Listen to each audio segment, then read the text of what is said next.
I'm Graham, And I'm Corinne, and and we we are are too Too talented. Talented. Welcome to the Too Talented podcast. Welcome back if you're coming back. Welcome for the first time. If this is your first time coming in hot this morning, Graham, you're very excited. Have you had coffee? this is my third cup. Oh my gosh. Okay. All right. What are we talking about today? Well, before we talk about the main topic of today, how's it going for you? It's going good. It's getting busy. Well, Our children are out of school. yes. So that is always an adjustment. And trying to keep them off of screens all day is a challenge. But we have a pool. We have, I don't know, outdoor. Bike jumps. We have bike jumps. We have, yes, birthday parties and sports activities and sports camps, and really only have to keep them occupied for about 4 weeks before you go to Ouray. Yes, absolutely. And lucky for you, you get to sit out one of those weekends as you go to the Western Oh, States. yes, yes. Western States 100 is quickly approaching. I will be commentating the overnight, which is very exciting. I love that race. I've figured out how to get there somehow for the last 3 years. And it's going to be really, really exciting. So trying to prepare for that. And this weekend, I'm actually commentating the Sunapee Scramble, which is a short distance race. I don't know why they wanted someone with most of my knowledge about long distance to be on that, but I got asked to do it. So it'll be a fun little, I don't know, sub ultra commentary Yeah. job. And then work wise, staff, recruiting, talent acquisition wise, also very busy. I'm working on about 4 positions right now, pretty actively. So it's good. And I'm starting to get into the I guess, initial build for UTMB and trying to lay some good foundation of consistent higher-ish mileage weeks for me. And then we'll be going to the mountains to do a lot of specificity. So, yeah. Yeah. And give us an update on running and business. Yeah. So running's going pretty well. We ran a 50K this last weekend, the North Fork 50K. I had an okay day. I had some GI issues during the race, which isn't all that fun, and I wasted a lot of time kind of dealing with that. So I lost probably 20 minutes, and ended up still got top 10 out of a 200-person race, but I got ninth, which is a little lower than I would have liked. 8th man. Yeah, well, still ninth overall. I Yes, still had yes. 9 people or 8 people beat me, Yes. including a woman who, good on her. She was moving quick. So yeah, it was a good day, a good tune-up race. I've got 100K coming in 2.5 weeks, and this was kind of a tune-up for that. So I'm hoping to go after the course record on that race, which I did last year. Which is... The course record No, is... which is what race? It's called Ring the Springs in Colorado Springs. It goes kind of the side of Pikes Peak, up and around the mountains out there. And so I know that area. It's one of my favorite trail areas out there. So I'm excited to run on those trails and give it another shot after last year. Was good, but it was 97 degrees at 10,000 feet. So I'm hoping it's just a skosh cooler this year, so I don't have to drink 5 water bottles in 10 miles. So yeah, here's to hoping. Yeah. From the work front, I'm as busy as I've ever been. I have a final interview going off today for a contract recruiter. I have 2 data engineer roles that I picked up this week that are full-time roles. I have 2 contract to hire DevOps engineers for a client of mine. And so June is proving to be very, very busy, which from a typical month standpoint, June is typically a busy month, whereas July and August start to slow down from a vacation standpoint. But I'll take it. I need the business. Absolutely. Execution is the name of the game. I've been working a little bit later the last couple nights to get stuff done and make stuff happen. So it's all me. So like, I've also got to juggle like the billing, the accounting, the, continued business development, but, I like being busy. So Yes. It's been a good problem to have. Yeah. No, it's awesome. It's going, I think you're, I don't know, really excited about having all of that work. And you have a good combination of both contract roles and Permanent roles, Yes. which is the topic of the day. It is the topic of the day. Just to kind of put a fine point on it, what we're going to be talking about today is you as a candidate. When should you be open to looking at a contract role versus a permanent role?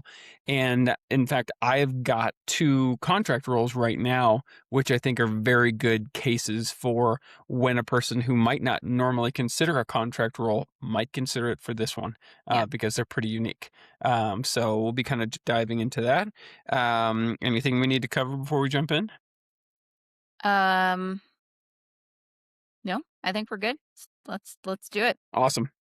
So kind of we'll start with a little bit of the why contract roles get a bad reputation sometimes. Should we just define contract and permanent roles? So, Yeah. I mean, it's pretty self-explanatory, but just to set the table on it, a permanent role, you're going to be hired on as a full-time employee or FTE for that company.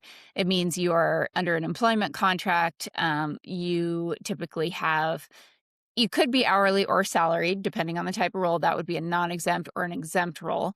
You're going to have a base pay or an hourly rate, and then you're also going to be eligible for benefits, 401k, any Vacation. long-term incentive, PTO, vacation days, sick days paid under that as well. And you also, you are part of the company, so you get to participate in anything that is applicable to an employee of the company. I've been a contractor at companies where I don't get to join all hands meetings just based on the rules of the company. Like they, maybe don't. So you're very much like you are embedded in the company and you are being, um, yeah, treated as a employee under all of the legal uh, Yep. statutes or whatever. And then a contractor, there's a number of different ways companies bring in contractors. Sometimes it's on a very set timeline, 6-month contract, 3-month contract, year-long contract. So getting an understanding of kind of how long the duration is supposed to be. And it's usually for a very specific role or maybe like a software issue that they've got that it's only a finite amount of time. Once you fix the software issue, boom, the contract's over, that's it. Or there's a maternity leave going on, and this is common in the accounting space. Is they've got a maternity leave, they need someone to backfill for 3 to 6 months before the person comes back, so they'll bring someone in for that. They could have a marketing initiative where they need, maybe they don't need a full-blown agency to help, but maybe they need a specialist to come in and run a marketing campaign for them for a period of time. Mhm. So those are all kind of finite ways that companies hire.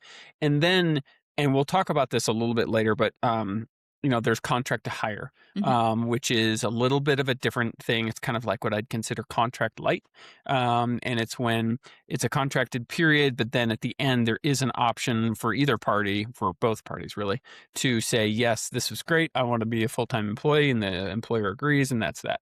One of the things right now is because of layoffs. And there have been a lot of layoffs this year. There were some last year, there were a lot the year before. It's a very much a time where layoffs are a big thing that big companies are doing. A permanent position isn't necessarily as permanent or more permanent than a contract role, especially right now. So a lot of times people are like, well, I'm looking for a commitment from the company. That just simply isn't the case right now. There's a lot of, especially in the big tech space, where they're willing to cut people to fund their AI initiatives. Mhm. So you're not getting quite the same amount of commitment from a company in this day and age. So that's why I think in this time, contract may be more interesting for people. Yeah, there also sometimes I mean, I used to I think I got this saying from you. The only true job security is in your skill set. It's not in whatever the contract is or or like you're saying a full-time role. Yeah. That kind of doesn't exist. You're an at will with an at-will employer, and you're at-will employment most often, even if you're a full-time employee.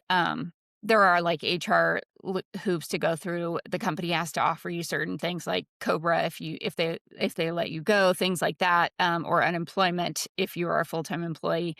But yeah, the only true job security really is in how well you do and how much value you're going to bring. And so I think mitigate that veil of actual like, oh, full-time is always better than contract. Also, from a finance standpoint, these types of roles or this type of employment kind of often sits in different financial buckets in the company. Right. So the reason that a company might be hiring, a full-time position versus a contract position may be based on the budget dollars that are in that bucket. One is typically considered OpEx, Right. that's full-time roles, and you could have contractors in your CapEx budget. I think it's flipped, but yeah, Or OpEx, operating expenses versus capital expenses. Yes. No, I think OpEx is full-time headcount sits in OpEx. could be. If anybody knows for sure, I maybe think it does. comments. We're recruiting, not finance. But the point is they're sometimes in different buckets, which is why sometimes they can hire a contractor versus a full-time or a full-time versus a contractor. Yeah. It kind of depends on how the headcount budgets are set up for the company. Well, and a lot of times Wall Street kind of rewards people cutting down the amount of full-time people they have. Yeah. And that can be rewarded in the stock price, and they don't care that much about contractors. So, for example, Oracle in Q1 of this year did a layoff, and they laid off a big group of people, 10,000 people from them. So, what it wasn't publicized was they actually rehired back 6,000 of those people as contractors. Mhm. So they probably, if I were laid off by a company and then brought back immediately as a contractor, you know what the first thing I would do was? I'd say, hey, great, I'm $20 more an hour now. Yeah. So it can be costlier, but Wall Street doesn't always see it that way. So companies are incentivized to do it. So, yeah, kind of interesting. Kind of the second thing that we wanted to cover is when might taking a contract role make sense? And I think there's a few reasons to be looking at when it could be the case. So one, I'm talking to a person right now who is in a full-time role who is looking at a contract role. I think the reason for it is there's a very high likelihood, in her opinion, that her job is going to be impacted in the next 3 months by a layoff. So she's being proactive. Now, she's looking at a contract to hire type role through me, and it's got a pretty high likelihood to be a full-time role at the end. I think that for her especially, she's got a really good shot at that if she did a good job. Mhm. So in that case, I think it's smart because what she was saying is she wanted to make a move out of a big company into more of a mid-sized company because she feels like she would get more experience that way. And she's probably right based on kind of what I heard her talk about. Mhm. So there's an opportunity from a career growth standpoint, even though she's taking a bit of a risk at a contract role versus a full-time role.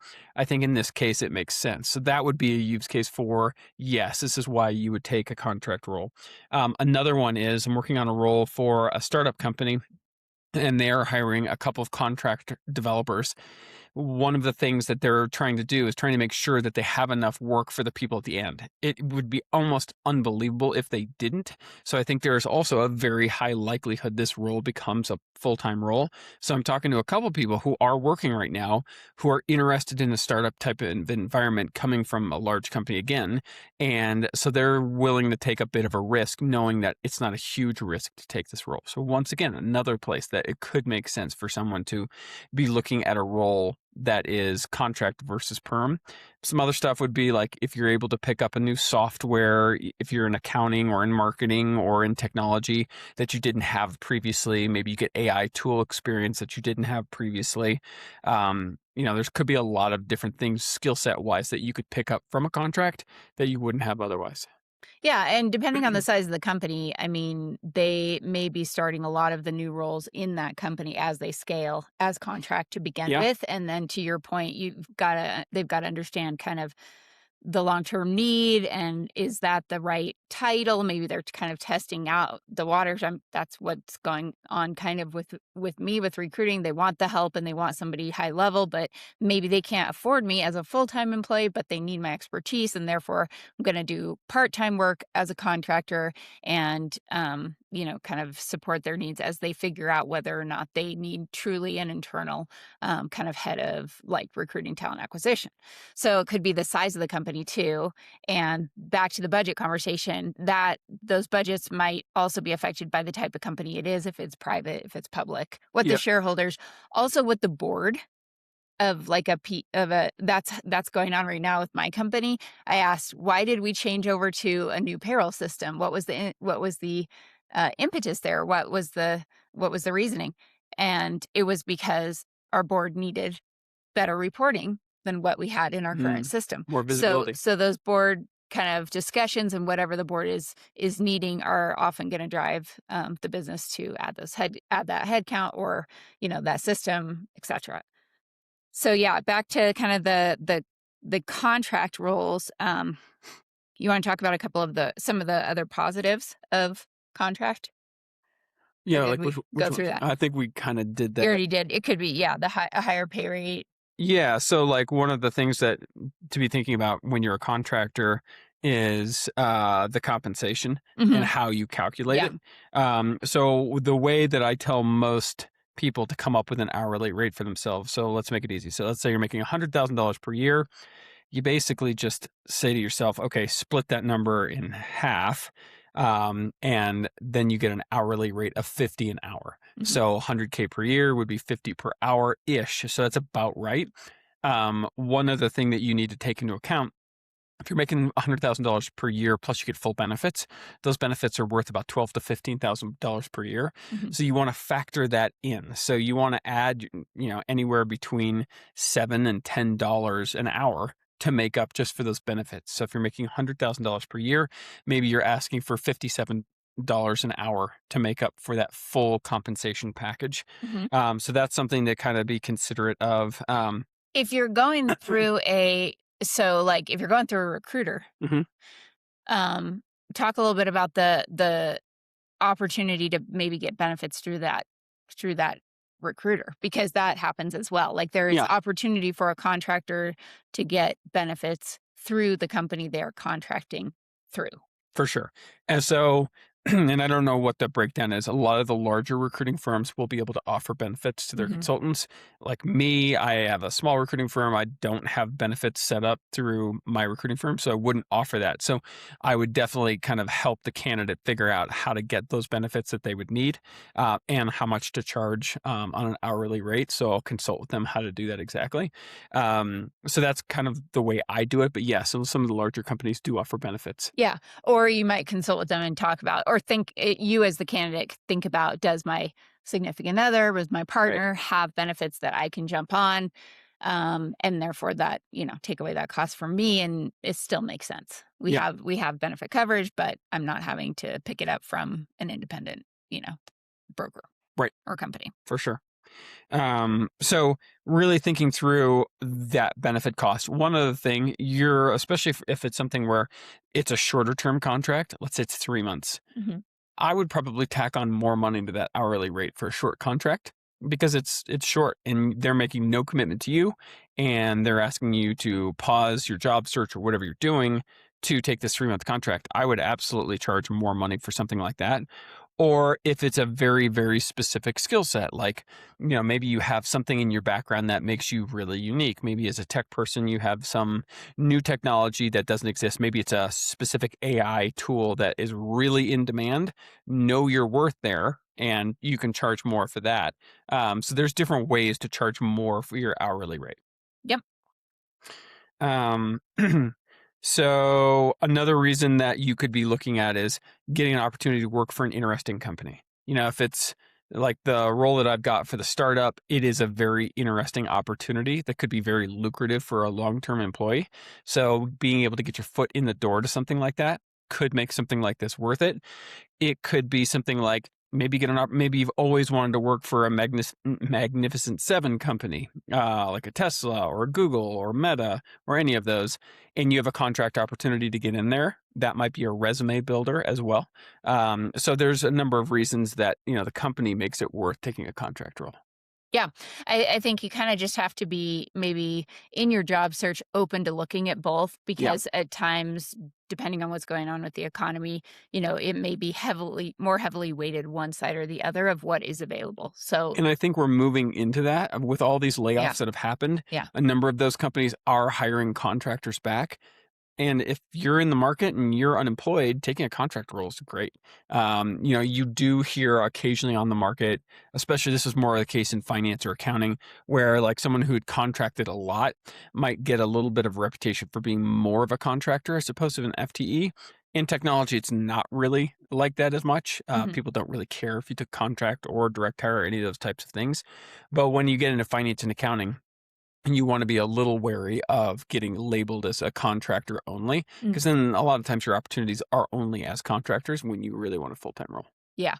I think it's also important to note it on your resume and on your LinkedIn if it was a contract role, because if it was like a 6-month contract, you know, somebody looking at your employment history might say, "Hey, that why did that person jump so quickly?" Right. But noting you answer the question off the bat if you just put in there that it was a contract. Like Yep. it's an explanation for you. So just make sure that, you know, when you're doing your resume or when you're doing updating your LinkedIn, if you were on a contract role, you kind of note that and it helps explain maybe moving from company to company. Yeah. Agreed. The last thing is you're unemployed and you need the income right now. Right. So, I Mhm. mean, if you have a contract opportunity, but you're like, well, I really need the money, but I don't want to stop my job search, take the contract role. I mean, it's not if you need the money right now, you can pause the job search. You can use it as an opportunity to, be looking at different jobs that are on a full-time basis during the contract period. And then you start after the contract period. And I think the one important thing is if you make a commitment that you're going to take a contract for a certain duration, you really need to do your best to try to keep that commitment. That's pretty important. If got a reputation around, and it's a small world out there for not completing contract durations, that can be a problem going forward. Yep. So the next thing to consider is, well, we talked about duration. Understanding the duration before you get started helps you plan and helps you understand, you're in month 5 of a 6-month contract. You know for a fact this is not going to be, opportunity to start a full-time role with them. You can start actively job searching and make sure you tell your employer, hey, I'm going to start interviewing. I may need an hour here and there in the Mhm. next month or so, and most employers can be very understanding of that. So one other thing that I was looking at and thinking through, I've got a person who's on contract for me who's only doing a part-time role. So they're consulting about 10 hours per week, doing kind of some AI consulting. So if you start to have smaller duration contracts like that or smaller hours per week, that can actually open you up to being able to work other types of contract roles. Mhm. So you could stack different contract roles. One of the things that I would not recommend is taking 2 40-hour a week contract roles. You're either going to kill yourself to work the 80 hours a week, or in more reality, one of those contracts is going to suffer. And a lot of times, and in fact, I had it about 2 years ago. It was found out that we had a contractor who was working 2 full-time gigs, and it got found out. I don't remember how it got found out, but the person got fired from both. And that's not good. Yeah. Yeah. Um, can we talk a little bit about what you need to set up from a, like, taxes perspective and things like that, just because that's something to consider. Yeah. So, I think, you know, if you're going to do contract work often, like, it might make sense to set up your own LLC, or Could. you might be required to, right? You kinda Um, have to. So it depends. So, like for example, on mine, when I bring a contractor on to Stride Staffing, they're a W-2 employee of Stride Staffing Through Stride, so through that Strides, they're contracting through Stride Staffing because you found them the job. right? And I deploy them to my client. Correct. S- However, I am, and you have this as a bullet in here, of almost essentially like a fractional, like a consultant, Right. and I have my own business and I am freelancing. I mean, no different than a marketing person who has freelance marketing or graphic designer. Um, but I'm not going through a staffing firm to Right. get that job. So I need to have an LLC or a a business set up that they can bill to essentially. Yep. The term that gets used most in the industry is that's a 1099 contract. 1099 contractor, and that could be set up as an LLC, a S corp, Yep. partnership. Like the type of business is can be varied, but yeah, it's a 1099. So the meaning at the end of the year, they're going to send you a 1099 tax form saying we paid you this amount of money, and you're responsible for the taxes associated with that. Absolutely. Yeah. Yep. So that's the main thing that you'll need to worry about if you do set up a 1099 is you typically will pay quarterly taxes. And your tax person can help you with this. I know ours does, Hmm. sends us a set up, a coupon almost to Yeah. go and pay Like a whatever it's going to be. voucher. They kinda estimate based on how much you're gonna make, how much you need to pay in taxes, Yep. and then you are responsible for withholding that per paycheck or for the quarter and kinda holding it aside and then making payments, to the IRS and to the state, Yep. so that at the end of the year, you're not stuck with, "Oh, you made a bunch of money and you didn't pay Right. us anything, therefore you need to pay us 20 grand," or So whatever. if you're someone who is really kind of astute with that, can really stay on their taxes and stay on kind of the business, Mhm. then it's a great way to go because you're not paying state unemployment tax, federal unemployment tax, Social Security, all that. So you're just paying the IRS and the state.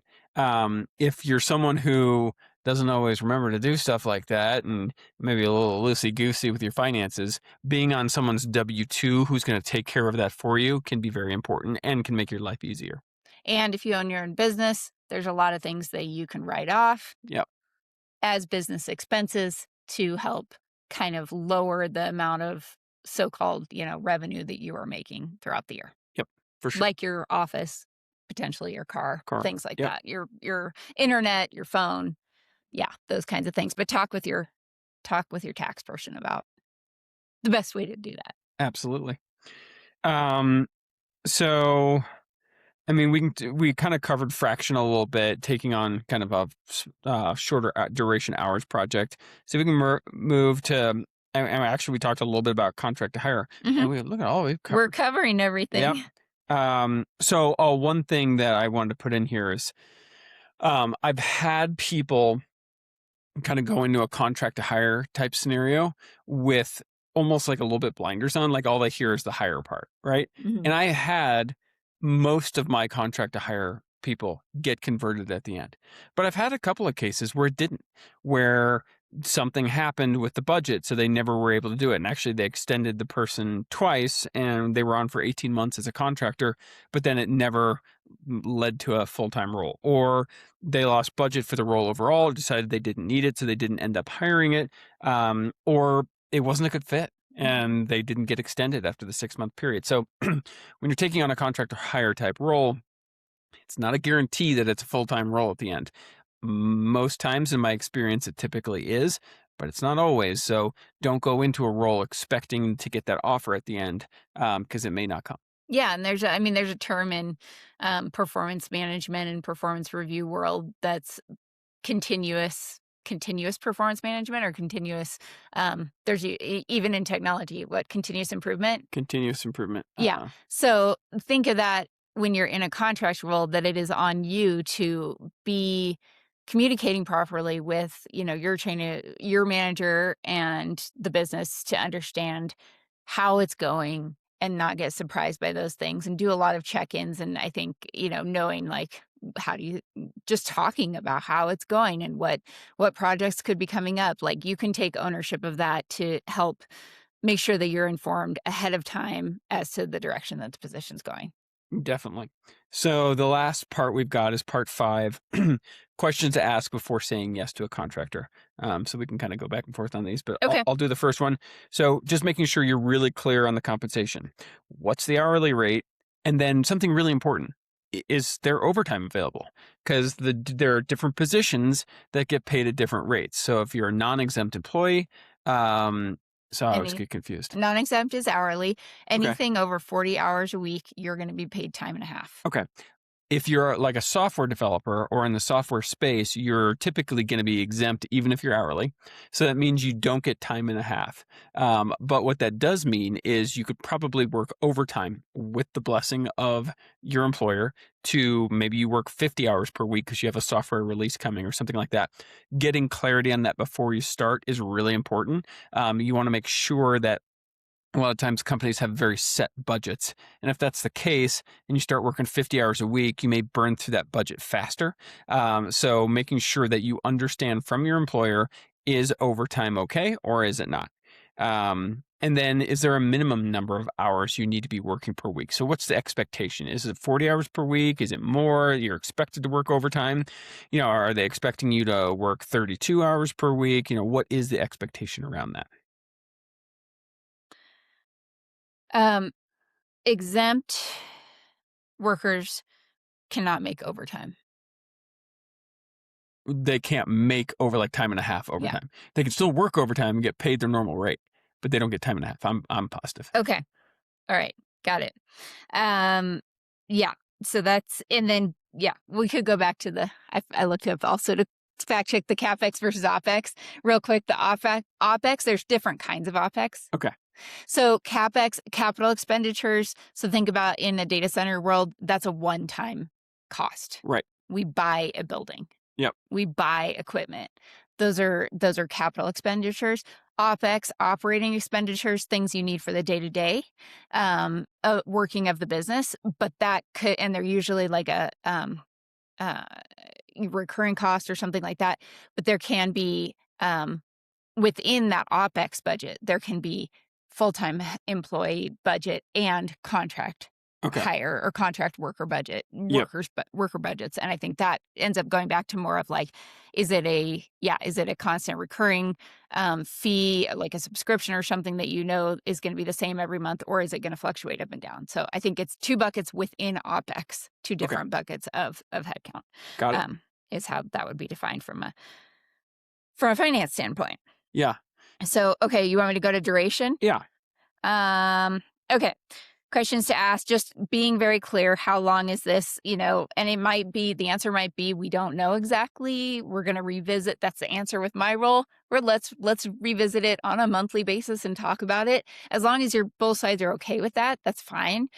You might want to I asked for a minimum of 6 months in my contract so that I had that guarantee. Just asking the question and knowing what the expected length of the contract is. And then, is it approved? Has it been funded? That's something you can ask just to make sure that that the money is there. Yeah, and for larger companies, that's really important. I know that I worked with a client who that was critical, is making sure that budget was approved already. Mhm. Because what would end up happening is the manager would be like, "Oh yeah, we need to hire a contractor. My boss said it's okay." So we go find him somebody, and then they would take that person and go say, "Can I get budget approval for this?" Mm. And it would take 3 to 4 weeks. Mhm. Well, in that time, that person's just sitting. Mhm. And it's risky because they could then find something else to work on. So we lost a number of candidates. So we started working it out with the managers ahead of time saying, here, we're going to start interviews, go get budget approved now, start Mhm. that process. And so that way, when you're done with interviews, hopefully we're real close to getting it approved. Sure. Because it was almost always approved. It just took 3 to 4 weeks. Yeah. Yeah. It's a time thing. Yep. Then conversion, asking if there's a conversion possibility, and then understanding, especially if you're working through a recruiting firm, what's the percentage of candidates that have gotten a full-time offer at the end? That's really important. It's good to understand. Like I had a client who it was almost 100%. Like there were a couple times where it didn't happen, but for the most part, it is how they hired people. Yeah. On a full-time basis, starting them as a contractor and then I think bringing them that's on. not how Google or one of the big companies, I believe, starts everyone as a contractor. Okay. It's almost like their way to test somebody out. Got it. So that might not even be an option, depending on the company. And then, just being very clear about what you're working on, what your responsibilities are. You may or may not have a job description. What you might have and what you need to have is at least like a statement of work. Yeah. These are my responsibilities Yeah. in this contract role. Kind of serves the same purpose as a job description. Just knowing the expectations of, what's being asked of you, and then kind of thinking about how those are going to add to your long-term skill set. Absolutely. And then the team, trying to get an understanding of exactly who you're reporting to, knowing that before you go in is important to understand because you need to know if you have questions or if something's not going well or if, someone's giving you work that's not who you assumed your boss would be, who do you talk to about that? Getting that established right away is important. Yeah. Cool.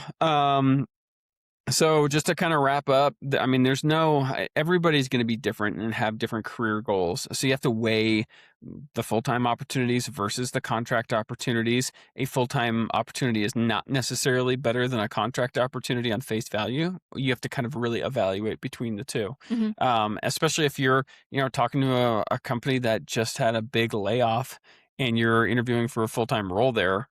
I would be asking lots of questions about that. Like, what's the chances you have another one? And how risky is this position in that regard?